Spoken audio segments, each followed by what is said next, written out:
২০০১ সালে রাজধানীর রমনা বটমূলে ছায়ানটের বর্ষবরণ অনুষ্ঠানে বোমা হামলা চালায় জঙ্গি সংগঠন হরকাতুল জিহাদ। বিস্ফোরণে প্রাণ হারান ১০ জন, আহত হন অনেকেই। এই ঘটনায় হত্যা ও বিস্ফোরক আইনে মামলা হয়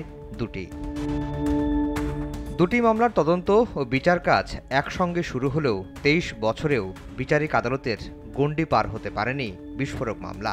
কারণ হিসেবে সাক্ষী হাজির না হওয়া, প্রতিবছর একই যুক্তি দিয়ে আসছে রাষ্ট্রপক্ষ। তো সাক্ষীরা একবার সাক্ষী দিয়ে গেছে হত্যা মামলায়, তো তখন পরবর্তীতে তারা আর এই সাক্ষীগুলি আর সহজে পাওয়া যায়নি। তার মানে এটা যত তাড়াতাড়ি সম্ভব এটা শেষ করা উচিত, করে এটা দীর্ঘদিন হয়ে গেছে। হত্যা মামলাটি অবশ্য বিচারের প্রথম ধাপ পেরিয়েছে ১০ বছর আগে। এরপর হাইকোর্টে এসে আটকে গেছে। বিভিন্ন সময়ে আদালতে উঠলেও অন্তত ৪০০ বার পিছিয়েছে শুনানি। ওই বেঞ্চের একজন মাননীয় বিচারপতি, যিনি আইনজীবী হিসেবে এই মামলায় কাজ করেছিলেন, যার কারণে উনি শুনানি করতে পারেননি। এই কারণে হয়তো কিছুটা সময় লাগছে, তবে এইবার ওনার বেঞ্চে শুনানি হবে। আমরা রেডি আছি। ১, ২, ৩ ঢাকায় জমি জিতে নিন ১০০% ক্যাশব্যাক সহ ২০ কোটি টাকার পুরস্কার। প্রায় ২ যুগ ধরে চলা এই হামলার বিচার শেষ না হয় ক্ষোভ জানান শিল্পীরা।